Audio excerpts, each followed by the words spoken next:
अस्सलाम वालेकुम। आज का टॉपिक है ऑस्टियोजेनेसिस इम्परफेक्टा।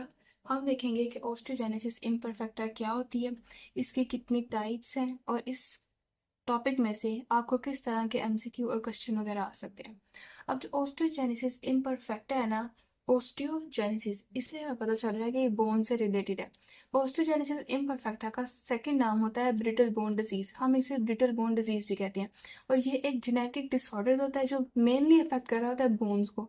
अब ये बोन्स को क्यों अफेक्ट कर रहा होता है? ये बोन्स को इसलिए अफेक्ट कर रहा होता है कि इसके अंदर कोलेजन टाइप 1 की सिंथेसिस कम होना शुरू हो जाती है, जिसकी वजह से बोन की स्ट्रेंथ और उसकी इंटीग्रिटी अफेक्ट होती है।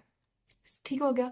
ऑस्टियोजेनेसिस इम्परफेक्टा क्या होता है कि एक ब्रिटल बोन डिजीज है, genetic disorder of connective tissue that mainly involves the bone because of the decrease in the synthesis of the type 1 collagen fibres result into the decrease bone strength and integrity. अब इसका क्या mutation आ सकती है ना osteogenesis imperfecta के अंदर। इसके अंदर म्यूटेशन आएगी COL1A1 एंड COL1A2। ये दोनों जीन्स होती हैं जो इन्वॉल्व हो रही होती हैं। अब ये ऑटोसोमल डोमिनेंट कंडीशन होती है, लेकिन सम टाइम ऑटोसोमल रिसेसिव के साथ भी प्रेजेंट कर रही होती है, लेकिन मोस्टली ये ऑटोसोमल डोमिनेंट कंडीशन है। अब इसमें से जो क्वेश्चन आएगा ना आपको, वो ये आएगा, आपसे पूछेंगे कि इजी क्वेश्चन ही आते हैं ऑस्टियोजेनेसिस इम्परफेक्टा में से भी और मार्फन सिंड्रोम में से भी ना। आपसे भी ये पूछेंगे कि बताएं कौन सी म्यूटेशन होती है इसमें, आपने इसको मार्क कर देना, ऑटोसोमल होती है या फिर की होती है ऑटोसोमल डोमिनेंट होती है या फिर ऑटोसोमल रिसेसिव होती है। तो आपने ये मार्क कर देना कि ये ऑटोसोमल डोमिनेंट है। इसके अलावा ये चार तरह की जो टाइप्स लिखी हुई हैं ये बहुत बहुत बहुत ज़्यादा इंपॉर्टेंट है। इसके आपको क्लिनिकल फीचर्स पता होने चाहिए। हर टाइप के अंदर डिफरेंट तरह के क्लिनिकल फीचर्स होते हैं। सिनेरियो क्या दिया होगा कि उन्होंने ना किसी भी एक टाइप के क्लिनिकल फीचर्स आपको बताए होंगे और आपको बोला होगा कि अब बताएं कि टाइप 1 है, टाइप 2 है, टाइप 3 है या फिर टाइप 4 की ऑस्टियोजेनेसिस इम्परफेक्ट है। तो चार तरह की टाइप्स होती हैं। पहले टाइप तो बहुत ज़्यादा माइल्ड है। सेकंड टाइप में क्या होता है कि लीथल पेरीनेटल होती है।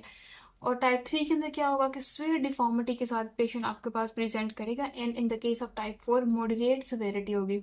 अभी हम इसे डिटेल से डिस्कस करेंगे तो आपको समझ आ जाएगी कि टाइप 1, 2, 3 एंड 4 का जो पेशेंट है वो किस तरह से प्रेजेंट करता है। पहले बात कर लेते हैं टाइप 1 की। टाइप 1 के अंदर क्या होगा कि पहले तो आपने ये याद रखना है कौन सी ऑटोसोमल डोमिनेंट है, कौन सी ऑटोसोमल रिसेसिव है। टाइप 1 एंड टाइप 4 ये दोनों माइल्ड और मॉडरेट होती हैं और ये दोनों ऑटोसोमल डोमिनेंट है। But in the case of type 2 and type 3 ये दोनों क्या होंगी, ऑटोसोमल रिसेसिव होंगी और ये दोनों लीथल है और स्फीयर है। सही हो गया। अब टाइप 1 के अंदर क्या हो रहा है? टाइप 1 के अंदर ये सबसे ज़्यादा कॉमन जो होती है ना डिजीज या टाइप जो मैनिफेस्ट कर रही होती है, जो पेशेंट हमारे पास आते हैं वो टाइप 1 के होते हैं। तो टाइप 1 ऑटोसोमल डोमिनेंट है, मोस्ट कॉमन होती है। इसमें जो फ्रैक्चर होंगे ना वो स्टार्ट होंगे 1 से 2 साल की एज में। बाकायदा उन्होंने सिनेरियो में ये लिखा होगा कि 1 से 2 साल उसकी उम्र थी, अब उसे फ्रैक्चर होना स्टार्ट हुए हैं। ब्लू स्क्लेरा होगा उस पेशेंट का और एबनॉर्मल से टीथ होंगे। इसके अलावा माइल्ड सी बोन डिफॉर्मिटी हो सकती है, हेयरिंग लॉस के साथ वो प्रेजेंट करेगा। लेकिन जो लाइफ एक्सपेक्टेंसी है ना वो उसकी बिल्कुल नॉर्मल होगी। क्या क्या चीज़ें आ गई हैं इसके अंदर? आ गया सबसे पहले तो फ्रैक्चर होंगे जो कि at the age of 1 to 2 year start हो रही हैं। ब्लू स्क्लेरा की आपने बात करनी है, नहीं भूलनी। जो उसकी टीथ की डेवलपमेंट है वो इम्पेयर्ड हो गई है। इसके अलावा बोन की डिफॉर्मिटी है, हेयरिंग लॉस है, लेकिन लाइफ एक्सपेक्टेंसी बिल्कुल नॉर्मल है। ये टाइप 1 की है जो कि बिल्कुल माइल्ड हो गया। फिर उसके बाद आती है टाइप 2, ये लीथल पेरीनेटल होती है। ये बहुत ज़्यादा swear form, most swear form होती है। 5 to 10% पेशेंट्स होते हैं जो इसके साथ प्रेजेंट कर रहे होते हैं। अब इसमें जो फ्रैक्चर्स होंगे ना वो इन यूटेरो होंगे, मीन्स के अभी बेबी की बर्थ नहीं हुई है और फिर भी वो फ्रैक्चर के साथ प्रेजेंट कर रहा है। अगर हम अल्ट्रासाउंड में देखेंगे तो हमें नजर आएगा। अब यहाँ पे डिफरेंशिएट करने वाली बात कौन सी है? पहले में क्या था, ब्लू स्क्लेरा के साथ पेशेंट प्रेजेंट कर रहा था, but in the case of second type grey sclera होता है।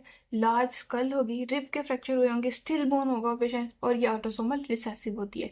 क्या क्या डिफरेंस इसके अंदर आ गए हैं? एक तो हमने ग्रे स्क्लेरा देखा, टाइप 1 के अंदर क्या था, ब्लू स्क्लेरा था। टाइप 2 के अंदर क्या है, ग्रे स्क्लेरा है, लार्ज स्कल है, रिब के फ्रैक्चर्स हैं और यूजली स्टिल बोन होता है वो पेशेंट। सही हो गया। इसके अलावा क्या है कि फ्रैक्चर्स प्रेजेंट होते हैं इन यूटेरो में। सिनेरियो के अंदर मोस्टली ये वाला वर्ड उन्हें लिखा होता है कि पैदा होने से पहले ही वो फ्रैक्चर के साथ प्रेजेंट कर रहा है वो पेशेंट, या तो अल्ट्रासाउंड में देखेंगे या फिर उसके बर्थ के बाद वो देखते हैं ये कंडीशन। और ये क्या है, ऑटोसोमल रिसेसिव केस है ये। अब नेक्स्ट हम देख लेते हैं टाइप 2। टाइप 2 के अंदर क्या होता है? टाइप 3 स्वेयर डिफॉर्मिटी के साथ पेशेंट प्रेजेंट करता है। फ्रैक्चर्स होते हैं फ्रॉम बर्थ, जैसे उसकी बर्थ होती है ना उसके बाद से उसको फ्रैक्चर होना स्टार्ट हो जाते हैं। और इसके अंदर भी ग्रे स्क्लेरा है। कौन सा स्क्लेरा है? Grey sclera. अब देखें, जो टाइप 1 था उसमें ब्लू स्क्लेरा था, 2 और 3 स्वेयर और लीथल फॉर्म थी, इन दोनों के अंदर ग्रे स्क्लेरा नजर आ रहा है। और एज के साथ साथ वो क्या हो जाएगा? वाइट होना शुरू हो जाएगा। डेंटोजेनेसिस इम्परफेक्टा भी इस पेशेंट के साथ होगी, और रेस्पिरेटरी इश्यूज होंगे, और ऑटोसोमल रिसेसिव होगा ये पेशेंट। अब ये दो चार बातें आपने याद रखनी है। सिनेरियो में यही वर्ड्स उन्होंने दिए होते हैं, यही लाइन्स दी होती हैं। फ्रैक्चर होगा बर्थ से, ग्रे स्क्लेरा होगा जो वाइट में कन्वर्ट हो जाएगा। डेंटोजेनेसिस इम्परफेक्टा होगी, रेस्पिरेटरी इश्यूज होंगे, एंड ऑटोसोमल रिसेसिव। तो ये क्या होगी? टाइप 3 होगी स्वेयर डिफॉर्मिटी के साथ। अब आ जाते हैं टाइप 4 पे। टाइप 4 के अंदर क्या सीन होना है कि ये थोड़ी मॉडरेट टाइप की सवेरिटी होगी इसके अंदर। फ्रीक्वेंट फ्रैक्चर्स होंगे, पेल सब ब्लू स्क्लेरा होगा। अब टाइप 4 और टाइप 1, ये दोनों माइल्ड और मॉडरेट थी ना, उसके अंदर ब्लू स्क्लेरा था और इसके अंदर पेल ब्लू स्क्लेरा है। ये ब्लू के साथ पेल वाला वर्ड लिखा होगा।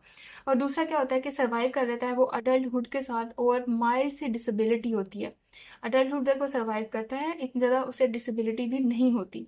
और ये क्या है? ऑटोसोमल डोमिनेंट है। मोस्टली अगर आपसे जो क्वेश्चन आता है वो टाइप 3 के बारे में या तो क्वेश्चन कर रहे होते हैं, या फिर टाइप 2 के बारे में क्वेश्चन कर रहे होते हैं। ठीक हो गया। अब हमें कैसे पता चलेगा कि डायग्नोसिस कैसे बनाएंगे, हम कैसे पता चलेगा कि इस पेशेंट को ऑस्टियोजेनेसिस इम्परफेक्ट है? पहले तो हम करेंगे उसकी क्लिनिकल एग्जामिनेशन, उसमें हमें ये सारे फीचर्स नजर आएंगे। फिर हम करेंगे फ्रैक्चर की हिस्ट्री उसकी लेंगे कि कितनी बार फ्रैक्चर होते हैं, कैसे फ्रैक्चर होते हैं, खुद ब खुद फ्रैक्चर हो जाते हैं, या फिर एक होता है नॉर्मल फ्रैक्चर, लाइक कोई बच्चा है छत पे से गिर गया, कोई एक्सीडेंट वगैरह हो गया, इन बच्चों को फ्रैक्चर हो रहे होते हैं बस ऐसे खेलते खेलते ही, कोई भी एक्सटर्नल एक्सेसिव फोर्स नहीं लगती, फिर भी उनको फ्रैक्चर हो जाता है। ठीक हो गया। फिर एक्सरे में हमें क्या नजर आएगा? ओस्टियोपीनिया नजर आएगा, फ्रैक्चर्स नजर आएंगे, स्पाइनल की डिफॉर्मिटी नजर आ सकती है, और हम जेनेटिक टेस्टिंग करवा लेंगे उस पेशेंट की।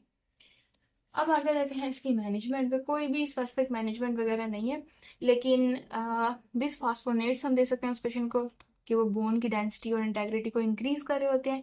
और हम फ्रैक्चर का ट्रीटमेंट कर सकते हैं, उसका पेन की मैनेजमेंट कर सकते हैं, कंजर्वेटिव फ्रैक्चर की केयर कर सकते हैं, पेशेंट को एजुकेट कर सकते हैं कि वो बहुत ज़्यादा ऐसा काम ना करे, या फिर उनके पेरेंट्स को एजुकेट कर सकते हैं कि बच्चों के बारे में, या फिर उनको कोई भी ऐसी एक्टिविटी करने से मना करें जो कि उनके लिए हार्मफुल हो सकती है। और उसके बाद क्या करेंगे? उसके बाद ये कि एजुकेट करेंगे अबाउट देयर डेंटल केयर। तो ओस्टियोजेनेसिस इम्परफेक्टा के अंदर जो मेन चीज़ थी, जो करने वाले पॉइंट्स थे, वो कौन कौन से हमने देखे हैं? करने वाले पॉइंट्स ये थे कि आपको डिफरेंस, आपको पहले तो ये पता होना चाहिए कि म्यूटेशन किस में हो रही है। COL1A1, COL1A2 ऑटोसोमल डोमिनेंट होती है मोस्टली कंडीशन में, और रिसेसिव के साथ प्रेजेंट कर सकती है। 4 तरह की टाइप्स होती हैं, और 4 तरह की टाइप्स के अंदर क्या डिफरेंस है ये चीज़ आपको मेनली पता होनी चाहिए इन ऑस्टियोजेनेसिस इम्परफेक्टा। अगर आपको कोई क्वेश्चन वगैरह आता है तो इसी टॉपिक में से आएगा, अदरवाइज इसमें से टॉप क्वेश्चन वगैरह नहीं आएंगे।